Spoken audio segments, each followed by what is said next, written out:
The first issue of a superhero comic is pretty important. It's the best opportunity to show what the hero is all about, introduce us to their world and their problems, and give us a real idea of what's to come. I have a superhero called Bullet Boy, and while I did make a #1 comic for him as a kid, it's about time we give him a refresh. I'm gonna do my best to take my original 13-page comic and transform it by rebooting the story, entirely redoing the art, and finally fulfill a lifelong dream of holding a real issue of Bullet Boy #1 in my hands. At this point, you might be wondering, why remake this comic at all? Why not just start from scratch? Truth be told, this comic holds a lot of meaning for me. Growing up, my family always encouraged my dreams of being an artist, and one of my biggest supporters was my grandfather, Papa Fred. He's always supported my love of superheroes and knew just how much they inspired me, and I'd always imagined what it'd be like to one day have the skills to make a real comic and give it to him as a thank you for all the times he drove me to the comic book store when I'd visit. It was a lot, so let's get to work. If you want to keep watching me make comics and learn how to make your own, you're going to want to make sure you subscribe so you don't miss the next video. So my approach to this reboot of Bullet Boy is pretty simple. Take the most important plot points of this comic, make notes about what could be enhanced, and build the new story with all that in mind. On the very first page, we meet the main character Josh McKean and get a small introduction to his origin. He pretty much gets bored watching TV and decides to check out a conveniently placed ID processor. He learns he has powers, finds a super suit, goes to test out the powers he learned he just had, has a forced, rushed conversation with his mom to show off his double life as a new superhero, and immediately finds himself faced with a small army of robots. He meets their leader, a robot named Shaka, hardly struggles, and pretty much saves the day right away. And at the end, he decides his name will be Bullet Boy. That's pretty much it. Starting with the main character, I think we need to know what makes Josh tick. How did he not know he had powers his entire life? And what drives him to want to be a superhero in the first place? And the ID processor just doesn't really make any sense. So all of that needs to be readdressed in the new intro. Once Josh is in the Bullet Boy suit, I don't think we get a very good demonstration of his powers or what Shaka and the other robots are even doing in the first place. Are they any actual threat to the city, or are they just kind of hanging out? Not to mention, Bullet Boy and Shaka's fight is pretty anticlimactic. So now that I've got a good idea for the overall plot and things I'd like to add to this new comic, how many pages do I make this issue? Part of me really wants to break it into 2 separate issues, but out of respect for that original comic that did it all in one go, I think I'm gonna try and stick to 1. So I went and pulled out a bunch of comics and counted the pages, and found out that most comics had a standard of around 22. Well, if you don't count the advertisements as well. So with a 22-page count in mind, I opened a new document and numbered it. I'll use each point here to jot down a quick summary of what should happen on each page. The first few pages should be dedicated to helping us get to know Josh a little better. And since now that we know that there are other heroes that already exist in the Bullet Boy universe, I thought it would make sense to make him dream of being one of those heroes. And instead of just mentioning his parents in an opening caption, I think we could actually show them heading to one of their championships, explaining why they're gone in the first place. But instead of his parents being the one to really challenge them, I wanted to introduce Hugh, the McKean's robot butler, not only to show that this story takes place in the future, but to give Josh a really conflicting personality to bounce off of. And I figured that Josh's boredom and need to just make a mess could really show the difference in these characters. Now, instead of the ID processor, I thought that because his parents were kind of eccentric billionaires, they might have some kind of really high-tech training facility somewhere on campus. And making it hidden from Josh somehow might give us that new discovery feel that we get from the original comic. I think it'd be so much more interesting to have him find it as a result of his own actions. Maybe it's there that Josh finds a training suit instead of a straight-up ready-to-go superhero suit. This way we can kind of get to see what he does when he is put in the position to be a superhero, even though he doesn't have powers yet. Or does he?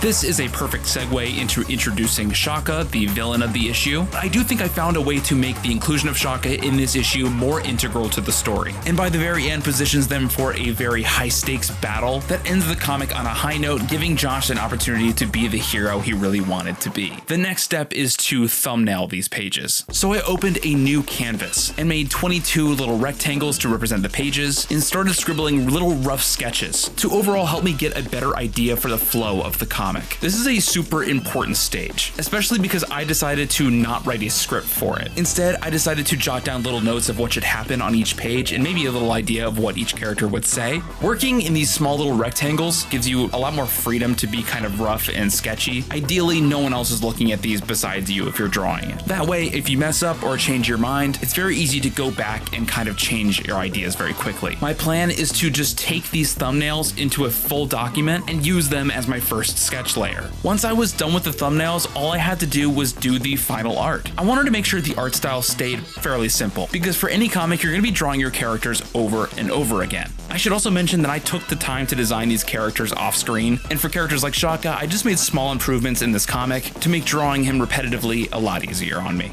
At some points while working on this project, I would get stuck sometimes on how the story was flowing, or on days where I wasn't feeling the greatest about my art, I would second guess myself. Was this entire project just a waste of time? Was I even good enough to finish this comic? Maybe after all this time, it was worth leaving Bullet Boy in the past. But as I kept flipping back to that original comic, remembering how hard I worked on it, I knew I owed it to myself to finish it. I might have also told Papa Fred that I was remaking it, so I owe it to him and myself to finish it and get the job done. The art took me about 2 weeks to do, and as I would finish inks and colors for certain pages, I would drop them into Adobe Illustrator where I decided to letter my comic. Now there are tons of rules and do's and don'ts for how to letter your comic, because getting it right can really change how your reader experiences your comic. And in many cases, it can be just as immersive as the writing or the art. I changed the colors of some of the balloons and the font in some cases to show how their voice might sound. Once I had done multiple read-throughs of the entire comic, making sure I was happy with each character's dialogue and the way that pages transitioned, I guess I'm pretty much done.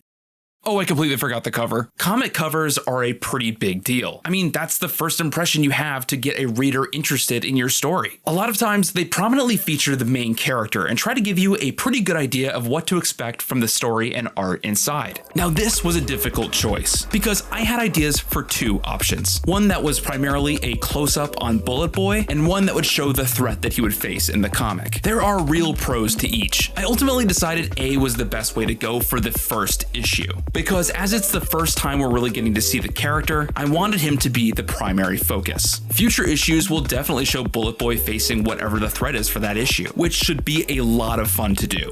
After around 3 weeks of hard work, I finally had a full Bullet Boy comic. Now to finally get it printed. I quickly put in an order for the physical version and couldn't wait for it to arrive. I was pretty nervous to see how these pages would turn out when printed out in a book. I had no idea if I was sizing things correctly or if my colors were going to turn out right. I just had to cross my fingers and hope for the best. And within just another week or two, it finally arrived. I can't believe that over a decade later, I have a new, fully rebooted Bullet Boy #1. In a lot of ways, it feels similar to the first one, but it really lives up to the comic I saw in my head all those years ago. It remains a fun and lighthearted read, full with action, and a love letter to the comics, TV shows, movies, and superheroes that I loved growing up. What I would have definitely wanted this comic to be if I knew how to draw better and tell better stories. All that's left to do is show Papa Fred.